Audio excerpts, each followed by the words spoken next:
قال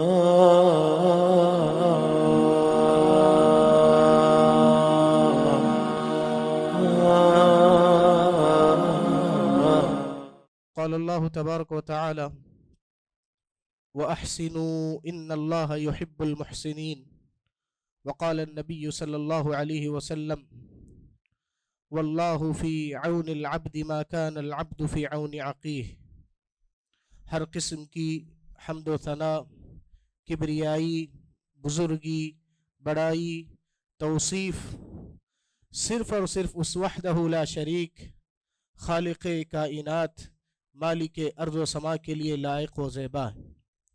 انگنت درود و سلام ہوں تمام انبیاء پر، خصوصاً آخری نبی جناب محمد مصطفیٰ صلی اللہ علیہ وسلم کی ذات مقدسہ پر، جنہیں اللہ تبارک و تعالیٰ نے گمراہ انسانیت کو راہ راست پر لانے کے لیے آخری نبی و پیغمبر بنا کر کے اس دنیا میں مبعوث فرمایا، صلوات اللہ وسلامہ علیہ۔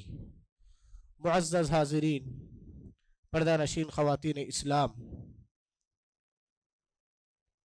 آپ لوگوں کے روبرو جس موضوع کو لے کر میں حاضر ہوا ہوں وہ ہے خدمت خلق اور اسلام۔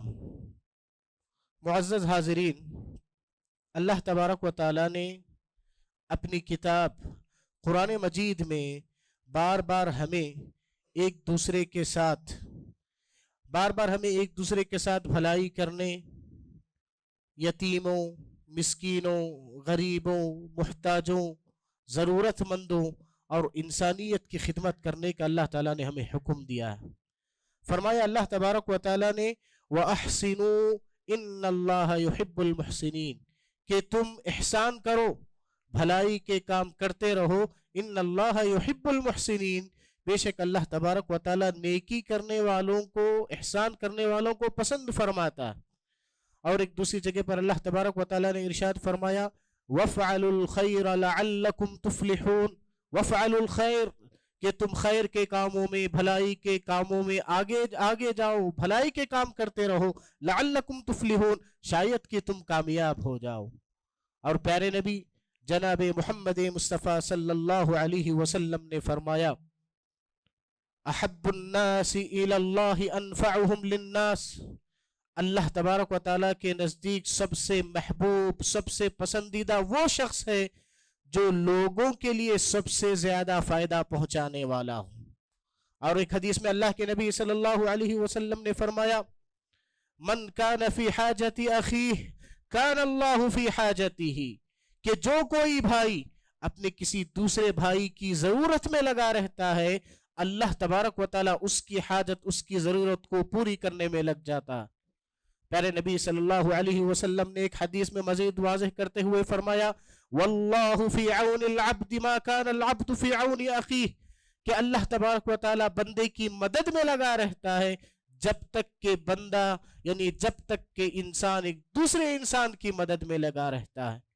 اتنا ہی نہیں، پیارے نبی صلی اللہ علیہ وسلم نے ایک مسلمان بھائی کی مدد کرنا، ایک مسلمان بھائی کے ساتھ ہمدردی کا معاملہ کرنا، دنیا کی مصیبتوں، دنیا کی پریشانیوں، تکلیفوں میں سے کسی ایک پریشانی، تکلیف کو دور کرنے کی فضیلت کو واضح کرتے ہوئے اللہ کے نبی صلی اللہ علیہ وسلم نے فرمایا من نفس عن مسلم کربتا من کرب الدنیا نفس اللہ عنہ کربتا من کرب یوم الآخرہ۔ اور ایک روایت میں من نفس عن مؤمن کے الفاظ آتے ہیں کہ اللہ کے نبی صلی اللہ علیہ وسلم نے فرمایا جو کوئی مسلمان، جو کوئی مومن کسی دوسرے مسلمان کی دنیا کی پریشانیوں میں سے کسی پریشانی کو دور کر دیتا ہے، ختم کر دیتا ہے، کیا فضیلت ہے معلوم ہے؟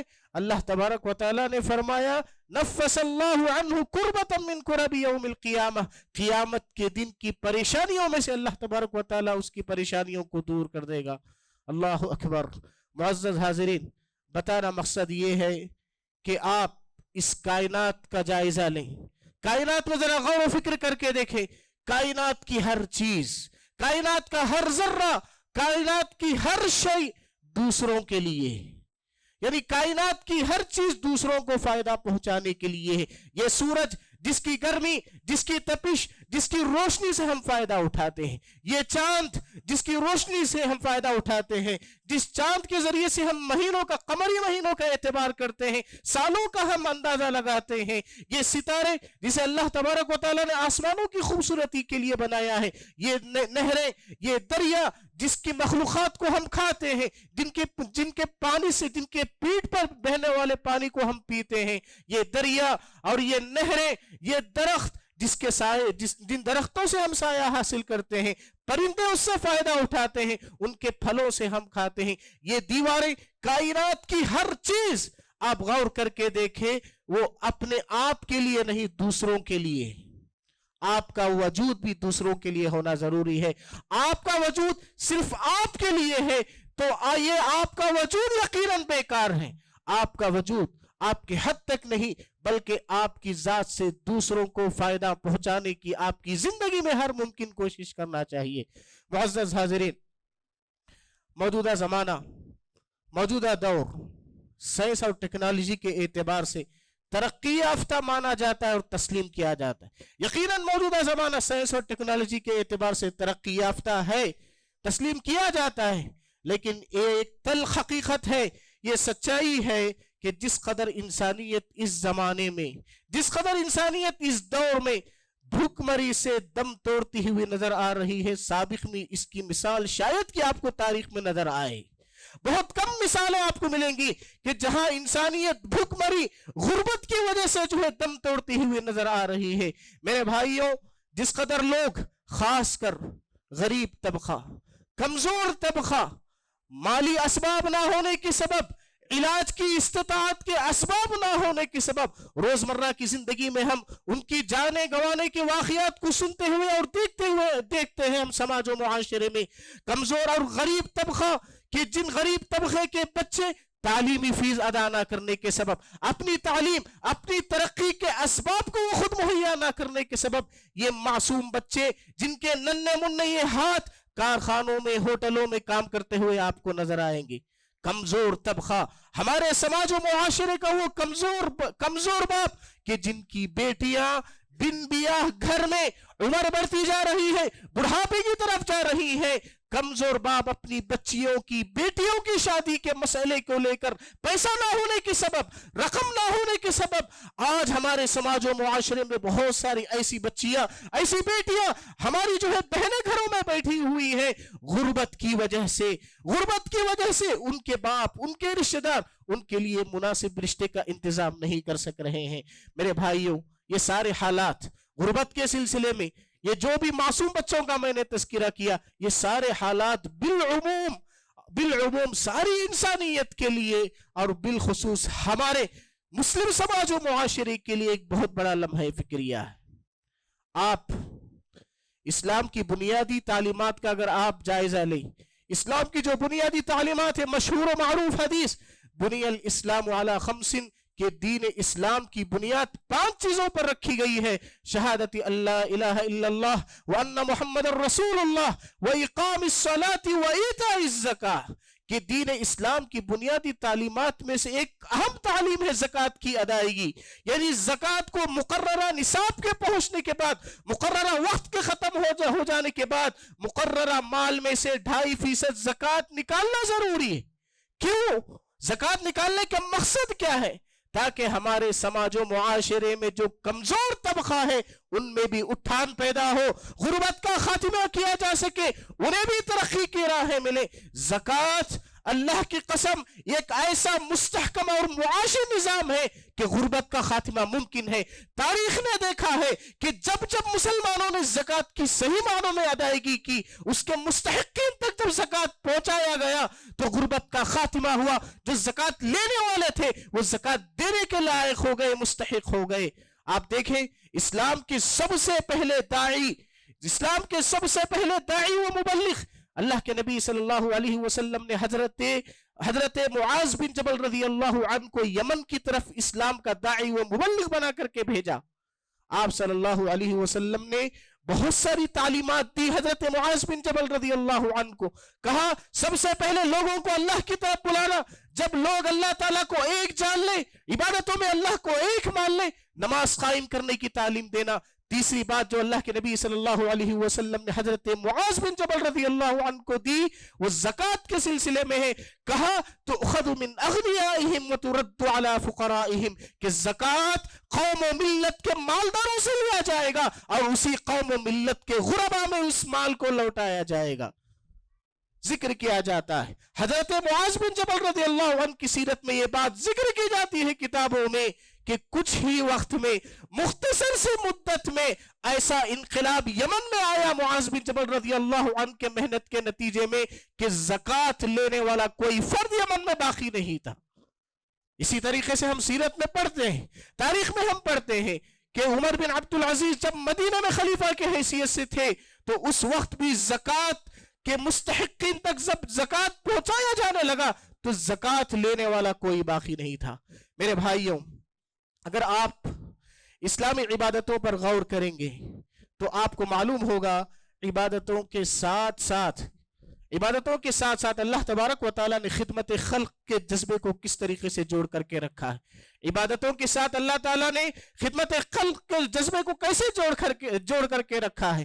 اگر آپ سے حالت روزہ کی حالت میں آپ سے اگر کوئی بڑی غلطی واقع ہو جاتی ہے, اس کا کفارہ یہ بتلایا گیا کہ آپ کو اتنے مسکینوں کو کھانا کھلانا پڑے گا. آپ سے جھوٹی قسم واقع ہو گئی, اس کا کفارہ یہ بتلایا گیا کہ آپ کو اتنے مسکینوں کو کھانا کھلانا پڑے گا. عمرے جیسی عبادت, حج جیسی عبادت میں اگر آپ سے کوئی غلطی سرزد ہو جاتی ہے تو اس کا کفارہ کیا بتلایا گیا کہ آپ کو دم دینا پڑے گا جانور کی شکل میں. آپ زہار کر بیٹھتے ہیں, اس کا کفارہ بتلایا گیا کہ آپ کو اتنے مسکینوں کو کھانا کھلانا ہے. میرے بھائیوں, بتانا مقصد یہ ہے اسلامی عبادتوں کے ساتھ اللہ تبارک و تعالیٰ نے خدمت خلق, انسانیت کی خدمت, انسانیت کے ساتھ ہمدردی, مخلوقات کے ساتھ ہمدردی کے جذبے کو جوڑ کر یہ تعلیم دی ہے. حقیقی عبادت, سچی عبادت, حقیقی عبادت گزار, سچا عبادت گزار وہی ہے جس کی زندگی میں جہاں عبادتوں کا اہتمام ہو وہی اس کی زندگی میں خدمت خلق, مخلوق کے ساتھ ہمدردی, مخلوق کے ساتھ, انسانیت کے ساتھ ہمدردی کا جذبہ اس کے اندر پایا جاتا ہو. معزز حاضرین, آپ کو یہ جان کر حیرانی ہوگی, آپ کو یہ جان کر کے حیرانی ہوگی, آپ مکی دور آپ صلی اللہ علیہ وسلم کا مکے کا زمانہ, جس وقت خود مسلمان مجبور تھے, جس وقت خود مسلمان مخور تھے, جس وقت خود مسلمان غلامی کی زندگی بسر کر رہے تھے, جس وقت خود مسلمان بھوکے تھے, پیاسے تھے, جس وقت خود مسلمان مالی اعتبار سے, دنیاوی اسباب کے اعتبار سے مسلمان انتہائی کمزور تھے, لیکن آسمان سے آنے والی وہی ان بھوکوں سے, ان پیاسوں سے مخاطب کرتے ہوئی کہتی تھی فَأَمَّا الْيَتِيمَ فَلَا تَقْهَرْ وَأَمَّا السَّائِلَ فَلَا تَنْهَرْ. اے نبی صلی اللہ علیہ وسلم, آپ کے ذریعے سے ہم آپ کی امت کو یہ پیغام دے رہے ہیں فَأَمَّا الْيَتِيمَ فَلَا تَقْهَرْ, کسی یتیم کو آپ مت ڈانٹیے, وَأَمَّا السَّائِلَ فَلَا تَنْهَرْ, کسی سائل کو, کسی مانگنے والے کو آپ مت جھڑکیے. سورۃ البلد کی وہ آیتیں فَلَقْتَحَمَ الْعَقَبَةَ وَمَا أَدْرَاكَ مَا الْعَقَبَةُ فَكُّ رَقَبَةٍ أَوْ إِطْعَامٌ فِي يَوْمٍ ذِي مَسْغَبَةٍ يَتِيمًا ذَا مَقْرَبَةٍ, کہ ان آیتوں کا جو مفہوم ہے فَلَقْتَحَمَ الْعَقَبَةَ, کیوں وہ جو ہے دشوار گزار گھاٹیوں میں داخل نہیں ہوا, وَمَا أَدْرَاكَ مَا الْعَقَبَةُ, آپ کو کیا معلوم کہ یہ دشوار گزار گھاٹیاں کیا ہے. گھاٹی کہتے کسے؟ گھاٹی کہتے پہاڑ کا جو راستہ ہوتا ہے, جو دشوار راستہ ہوتا ہے, پہاڑ میں چڑھتے ہوئے جو دشواری پیدا ہوتی ہے, دشوار گزار راستے کو گھاٹی سے تعبیر کیا گیا. جس طریقے سے پہاڑ پر چڑھنا, اس کے دشواریوں کو برداشت کرنا, دشوار راستوں سے گزرنا, یہ انتہائی مشکل کام ہے. فک رقبہ, غلام کو آزاد کرنا بھی یہ انتہائی مشکل کام ہے. اطعام فی یوم ذی مسغبہ, کہ بھوک والے دن بھوکوں کو کھانا کھلانا. اسی طریقے سے قرابت دار یتیموں کے ساتھ حسن سلوک کا معاملہ کرنا, یہ سب انتہائی دشوار کام ہے. سورۃ البلد کی ان آیتوں سے آپ اندازہ لگائیں مکے کا وہ معاشرہ, مکی وہ زندگی جس میں خود مسلمان بھوکے تھے. مسلمانوں کو, صحابہ کو تعلیم دی جا رہی ہے کہ بھوکوں کو کھلانے کی فضیلت بتلائی جا رہی ہے. مکی وہ زندگی جس میں خود صحابہ غلامی کی زندگی بسر کر رہے ہیں, انہیں بتلایا جا رہا ہے کہ انسانیت کو غلامی سے آزاد کرایا جائے. مکی وہ زمانہ جس میں خود صحابہ مسکینی زندگی گزر کر رہے تھے، اس میں صحابہ کو بتایا جا رہا ہے کہ مسکین کی مسکین پروری کرنا یہ کتنا افضل عمل ہے۔ میرے بھائیوں، جو مجھے بتانا ہے وہ یہ ہے کہ عقیدے اور توحید کے بعد دین اسلام نے خدمت خلق پر کتنا ابھارا ہے، انسانیت کے ساتھ ہمدردی کرنے پر دین اسلام نے کتنا ابھارا۔ آپ سیرت اٹھا کر کے دیکھیں، پیارے نبی جناب محمد مصطفیٰ صلی اللہ علیہ وسلم کو 40 سالہ زندگی میں آپ کو نبوت ملی، آپ کے سر پر نبوت کا تاج ابھی نہیں رکھا گیا، آپ کو ابھی نبی نہیں بنایا گیا تھا، لیکن آپ خدمت خلق کے سب سے اعلیٰ اور جو خدمت خلق کے کام تھے سماج و معاشرے میں، آپ اس کی جیتی جاگتی زندہ مثال تھی۔ آپ صلی اللہ علیہ وسلم یتیموں کا سہارا تھے، مسکینوں کا سہارا تھے، بیواؤں کے لیے راشن فراہم کرتے تھے۔ آپ صلی اللہ علیہ وسلم قرضداروں کے قرض کو آپ صلی اللہ علیہ وسلم کم کرتے تھے۔ میرے بھائیوں، مکہ معلوم ہے کہ مکہ یہ پرامن جگہ تھی۔ آپ صلی اللہ علیہ وسلم اس موقع پر جب یمن سے ملک شام جانے والے تجارتی قافلے راستے میں مدینے میں رکتے، راستے میں مکے میں رکتے، مکہ چونکہ ہمیشہ سے محترم ہے، قابل احترام ہے، لوگ مکے میں رکتے، اپنے تجارتی سامان جو یمن سے لاتے تھے مکے میں بیچتے تھے، پھر ملک شام کا رخ کرتے، پھر ملک شام سے جب واپسی کا رخ کرتے تو گویا کہ یہ مکہ ایک مرکز تھا مسافروں کے لیے۔ تجارتی قافلے یہاں پر قیام فرماتے تھے، تجارتی قافلے یہاں پر پڑاؤ ڈالتے تھے، لیکن ایسے ایام آئے مکے میں کہ تجارتی قافلوں کو لوٹ لیا جانے لگا، تجارتی قافلوں پر چوروں نے حملہ کیا، ڈکیتی کے واقعات روزمرہ واقع ہونے لگے۔ اس موقع پر مکے کے کچھ باخون لوگوں نے مکے کے لوگوں نے ایک انجمن قائم کی، جس انجمن کا نام رکھا گیا حلف الفضول، اور آپ صلی اللہ علیہ وسلم اس کے رکن رکین تھے۔ اور نبی بنائے جانے کے بعد آپ صلی اللہ علیہ وسلم نے یہ خواہش ظاہر کی، مجھے یہ خواہش ہے کہ آج بھی حلف الفضول جیسی خدمت خلق کے لیے اگر کوئی انجمن، کوئی تنظیم بنائی جاتی ہے تو میں اس میں شراکت داری کے لیے، اس میں شریک ہونے کے لیے رکن رکین کی حیثیت رکھوں گا۔ میرے بھائیوں، بتانا مقصد یہ ہے، خدمت خلق، مخلوقات کے ساتھ ہمدردی کرنا، انسانیت کے ساتھ حسن سلوک کا برتاؤ کرنا، یہ دین اسلام کی تعلیمات میں سے ہے۔ عقیدہ توحید کے بعد اگر اسلام نے کسی چیز پر ابھارا تو وہ ہے خدمت خلق پر، انسانیت کے ساتھ ہمدردی کرنے پر جو ہے دین اسلام نے ہمیں ابھارا ہے۔ آئیے دیکھتے ہیں خدمت خلق کی کیا فضیلتیں ہیں۔ 2-4 حدیثیں میں ذکر کرتے ہوئے اپنی بات کو آگے بڑھاتا ہوں۔ پیارے نبی صلی اللہ علیہ وسلم نے فرمایا، الساعی علی الارملۃ والمسکین کالمجاہد فی سبیل اللہ۔ اگر کوئی شخص کسی بیوہ کی بیوگری پر رحم کھاتے ہوئے کسی بیوہ کی مدد کرتا ہے، کسی مسکین کی مدد کرتا ہے، کالمجاہد فی سبیل اللہ، اللہ تعالیٰ کے راستے میں وہ جہاد کرنے کے برابر اسے اجر و ثواب ہے۔ آپ کسی بیوہ کو راشن پہنچاتے ہیں، اس کی زندگی کا سہارا بنتے ہیں، آپ اس کے لیے اسباب زندگی فراہم کرتے ہیں، کسی مسکین کے لیے آپ راشن کا انتظام کرتے ہیں، اس کی فضیلت کیا ہے کہ اللہ کے راہ میں جہاد کرنے کے برابر ہے۔ میرے بھائیوں، جس طریقے سے اللہ تعالیٰ کی بنائی ہوئی جنت کے ہم عبادتوں کے ذریعے سے مستحق بن سکتے ہیں، ویسے ہی خدمت خلق، انسانیت کی خدمت کر کے، انسانیت کے ساتھ ہمدردی کا معاملہ کر کے ہم اپنے آپ کو جنت کا مستحق بنا سکتے ہیں۔ حضرت عبداللہ بن سلام رضی اللہ عنہ کی مشہور و معروف حدیث، آپ صلی اللہ علیہ وسلم نے فرمایا، یا ایھا الناس، کہ اے لوگوں، افشوا السلام، سلام کو عام کرو، وصلوا الارحام، رشتہ داری کو جوڑ کر کے رکھو، صلہ رحمی کو جوڑ کر کے رکھو، واطعموا الطعام، مسکینوں کو کھانا کھلاؤ، غریبوں کو کھانا کھلاؤ، بھوکوں کو کھانا کھلاؤ، وصلوا باللیل والناس نیام، اور رات میں جب لوگ سو رہے ہو اٹھ کر کے تہجد کا اہتمام کرو، تدخلوا الجنت بسلام، سلامتی کے ساتھ تم جنت میں داخل ہو جاؤ۔ میرے بھائیوں، انسانیت کے ساتھ خدمت کرنا ایک بہت افضل عمل ہے۔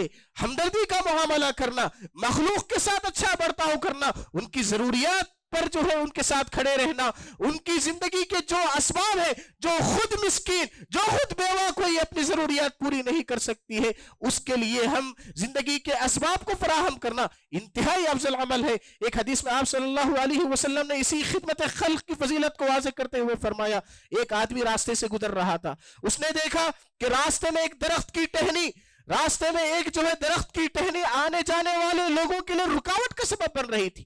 راستے میں ایک تکلیف دہ چیز تھی، راستے میں ایک ٹہنی تکلیف دہ چیز تھی، آنے جانے والے لوگوں کے لیے تکلیف کا باعث بن رہی تھی۔ اس آدمی نے صرف اس لیے کہ لوگوں کو تکلیف ہو رہی ہے، اس آدمی نے اس تکلیف دہ چیز کو راستے سے ہٹا دیا۔ اللہ تبارک و تعالیٰ کو اس کا یہ عمل اتنا پسند آیا فشکر اللہ لہ فغفر لہ، اللہ تبارک و تعالیٰ نے اس کی نیکی کی قدر کرتے ہوئے اس کے گناہوں کو معاف کر دیا اور اللہ تبارک و تعالیٰ نے جنت میں داخل کر دیا۔ ہم اور آپ یہ مشہور و معروف حدیث سنتے ہیں، اسلام انسان تو انسان، پرندوں کے ساتھ، جانوروں کے ساتھ رحم و کرم کا معاملہ کرنے کی ہمیں تعلیم دیتا ہے۔ ایک زانیہ عورت، ایک فاحشہ عورت، ایک بدکار عورت، کتے کو پانی پلانے کے سبب اللہ تبارک و تعالیٰ نے اسے جنت میں داخل کر دیا۔ میرے بھائیوں، بتانا مقصد یہ ہے، اسلامی تاریخ اٹھا کر کے آپ دیکھیں، اسلامی تاریخ آپ اٹھا کر کے دیکھیں، لوگوں کے دلوں پر اگر مسلمان حکمرانوں نے حکومت کی تو اس کا ایک اہم سبب خدمت خلق ہے۔ آپ صلی اللہ علیہ وسلم کی زندگی اٹھا کر کے دیکھیں، آپ صلی اللہ علیہ وسلم کے دشمن بھی آپ کے اخلاق سے متاثر تھے، اسی لیے کہا گیا کہ آپ اخلاق کے اعلیٰ معیار پر فائز ہیں۔ اچھے اخلاق کو اپنانا، پڑوسیوں کے حقوق کو ادا کرنا، راہ گزرنے والوں کی ان کے حق کو ادا کرنا، مریضوں کی عیادت کرنا، یتیموں کا سہارا بننا، مسکینوں کا سہارا بننا، یہ انتہائی جو ہے اعلیٰ اخلاق میں سے ہے۔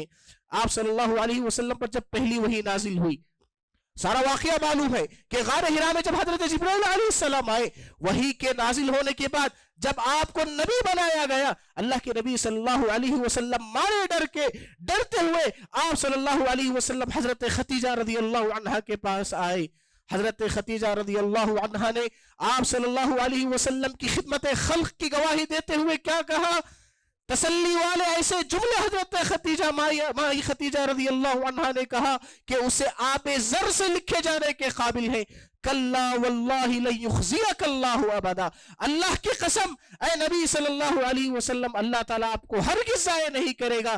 کیوں؟ فَإِنَّكَ لَتَصِلُ الرَّحِمَ، اے نبی صلی اللہ علیہ وسلم آپ رشتوں کو جوڑ کر کے رکھتے ہیں۔ وَتَحْمِلُ الْكَلْ، لوگوں کے جو ہے بوجھوں کو آپ اٹھاتے ہیں۔ وَتَكْسِبُ الْمَعْدُومِ، جو کما نہیں سکتا آپ اسے کما کر کے دیتے ہیں۔ وَتَخْرُ الضَّيْفَ، آپ جو ہے مہمانوں کی مہمان نوازی کرتے ہیں، اور جو حق پر ہے، حق پر قائم لوگوں کی آپ مدد کرتے ہیں۔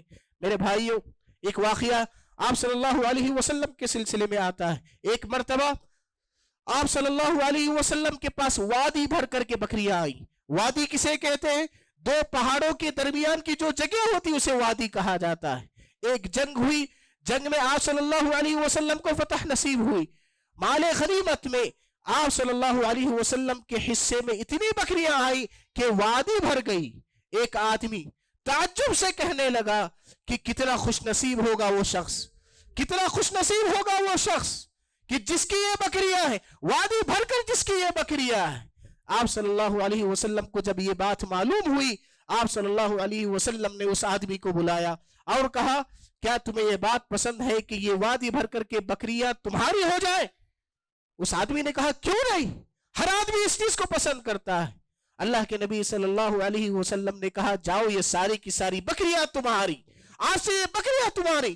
مارے خوشی کے وہ آدمی ان بکریوں کو ہانکتا ہوا اپنی قوم کے پاس لے گیا، اپنے قبیلے کے پاس لے گیا اور پہاڑ پر چڑھ کر کے اعلان کرنے لگا یا قوم اسلموا اسلموا اسلموا، کہ اے میرے قوم کے لوگوں اسلام قبول کر لو، اسلام قبول کر لو۔ فإن محمدًا یعطی، کہ محمد صلی اللہ علیہ وسلم اتنا عطا کرتے ہیں، اتنا دیتے ہیں، فقر و فاقے کا خدشہ ہی لاحق نہیں ہوتا۔ میرے بھائیوں، یہ سارے واقعات، یہ احادیث بتانے کا مقصد یہی ہے کہ دین اسلام میں خدمت خلق، انسانیت کے ساتھ اچھا برتاؤ کرنے کی بڑی فضیلت ہے، لیکن افسوس کا مقام یہ ہے کہ آج ہمارا مسلم معاشرہ جیسے سابق میں، جیسے مسلمانوں کی تاریخ میں مسلمان خدمت خلق میں آگے رہتے تھے، آج مسلمان خدمت خلق میں بہت پیچھے ہو گئے ہیں۔ لوگوں کے ساتھ، انسانیت کے ساتھ، ہیومینٹی کے ساتھ کھڑے ہونے کے لیے آج مسلمان پیچھے ہیں۔ آج مسلمانوں نے صرف یہ سمجھ لیا ہے کہ صرف عبادتوں کو انجام دینا، نماز پڑھنا، روزے رکھنا، زکوٰۃ کی ادائیگی کرنا، ختم، جنت آپ کو مل گئی۔ نہیں، دو چیزوں کا نام اسلام ہے، ایک ہے حقوق اللہ، اللہ کے حقوق، اور ایک دوسرا حقوق العباد۔ ان دونوں کے مجموعے کو اسلام کہا جاتا ہے۔ میرے بھائیوں، نتیجہ یہ ہے کہ آج ہمارا معاشرہ خدمت خلق سے پیچھے ہونے کی وجہ سے عیسائی مشنریاں، عیسائی تنظیمیں اس قدر سرگرم ہیں، عیسائی مشنریز اس قدر ایکٹیو ہیں۔ اب ساحلی آندھرا کا آپ جائزہ لے لیں، آپ ہر صوبے کا، ہر اسٹیٹ کا ہندوستان کا آپ جائزہ لے لیں، عیسائی مشنریاں اس قدر سرگرم ہیں کہ لوگوں کو وہ عیسائیت میں داخل کرنے میں کامیاب ہو رہے ہیں۔ انہوں نے کیا ہتھیار اپنایا ہے معلوم ہے آپ کو؟ انسانیت کی خدمت، لوگوں کے ساتھ اچھا برتاؤ کرنا، مفت علاج، اور اسی طریقے سے مفت تعلیم، مفت گھر، مفت پانی کا انتظام، مفت بچوں کی تعلیم، ان کے جاب کا انتظام، یہ ساری چیزیں آج عیسائی مشنریاں کر رہی ہیں۔ نتیجہ یہ ہے کہ وہ علاقے جو غربت سے متاثر ہیں، اور اگر آپ دنیا کی بات کریں، افریقی ممالک میں سب سے زیادہ اگر کوئی سرگرم ہے تو وہ عیسائی مشنریاں ہیں، اور وہ اپنے اس مقصد میں کامیاب بھی ہو رہے ہیں۔ میرے بھائیوں، یہ بتانا مقصد یہ ہے کہ ہمیں ضرورت ہے کہ خدمت خلق میں ہم آگے بڑھیں، لوگوں کے کام آئیں، انسانیت کے کام آئیں۔ آج ہمارے معاشرے میں بھائی بھائی سے جدا ہے، آج ہمارے معاشرے میں دوست سے جدا ہے، رشتوں کے حقوق کو پامال کیا جا رہا ہے، میاں بیوی کے حقوق کو پامال کیا جا رہا ہے، اولاد باپ کی عزت نہیں کر رہی ہے، اور باپ ہے کہ وہ اولاد کی تربیت کرنے میں کامیاب نہیں ہے۔ آج ہم خود اندر سے منتشر ہیں خدمت خلق، خود ہم اپنے لیے جینا چاہ رہے ہیں۔ میرے بھائیوں، دوسروں کے لیے جیو، دوسروں کی خوشی کا ذریعہ بنو، آپ کا وجود دوسروں کے لیے فائدہ مند ہونا چاہیے، تبھی جا کر کے آپ کی زندگی کامیاب ہوگی۔ آپ کو معلوم ہونا چاہیے، ایک مختصر بات ذکر کرتے ہوئے، چند پہلو ذکر کرتے ہوئے میں اپنی بات ختم کرتا ہوں۔ عبد الرحمن السمیت کویت کے ایک بہت ہی بڑے داعی گزرے ہیں، 29 سال، تقریباً 29 سال انہوں نے افریقی ممالک میں انہوں نے خدمت انجام دی۔ نتیجہ کیا ہوا؟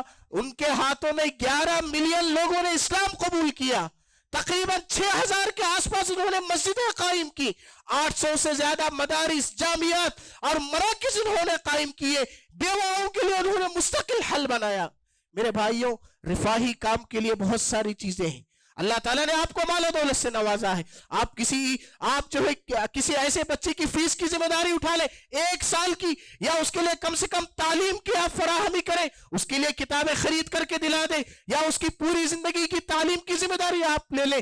آپ کو اللہ تعالیٰ نے مال و دولت سے نوازا ہے، کلا بل لا تحبون الیتیم، کہ تم یتیم کو پسند نہیں کرتے تھے، تم مال کو جمع کرنے کو پسند کرتے تھے، کل مال کا حساب دینا ہوگا۔ سماج و معاشرے کے جو رؤساء ہیں جنہیں اللہ تعالیٰ نے مال و دولت سے نوازا ہے، وہ رفاہی کاموں میں، اچھے کاموں میں، انسانیت کے کاموں میں، انسانیت کے کام آنے والے کاموں میں انہیں آگے بڑھنے کی ضرورت ہے۔ وہ کیا کام ہو سکتے ہیں خدمت خلق کے سلسلے میں جسے ہمیں کرنے کی ضرورت ہے؟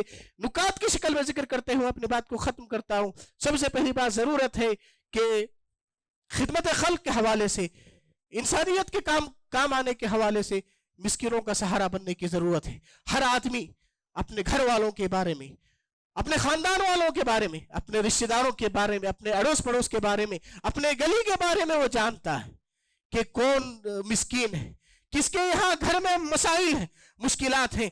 آپ غیبی طور پر ان مسکینوں کی مدد فرمائیں۔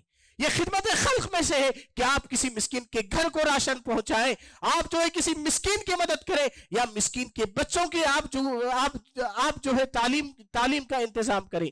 اسی طریقے سے بیواؤں کا سہارا بننے کی ضرورت ہے۔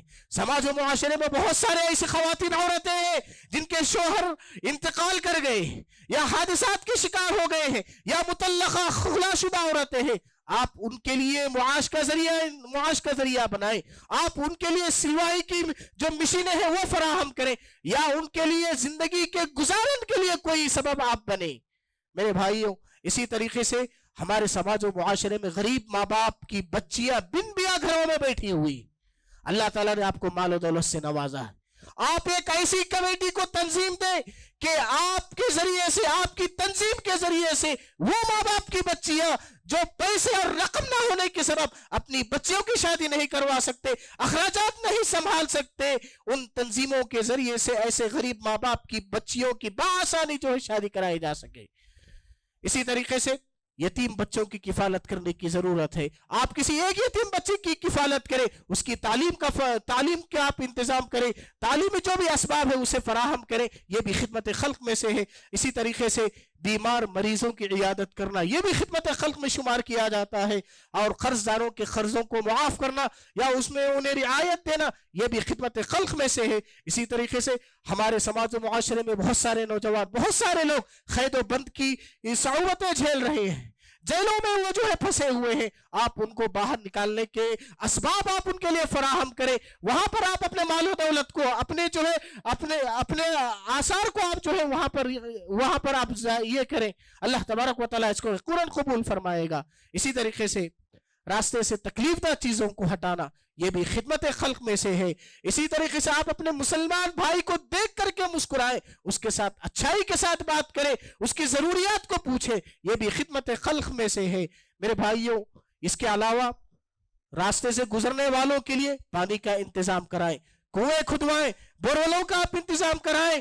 اسی طریقے سے آپ مساجد، مدارس، یہ ساری چیزیں جو انسانیت کے فائدے کے لیے ہو سکتے ہیں، آپ درختوں کو لگائیں، آپ جو ہے مساجد کی تعمیر میں حصہ لیں، آپ اپنی کمائی میں سے صدقات و خیرات کا اہتمام کریں، یہ سب کے سب خدمت خلق میں شمار کیے جاتے ہیں۔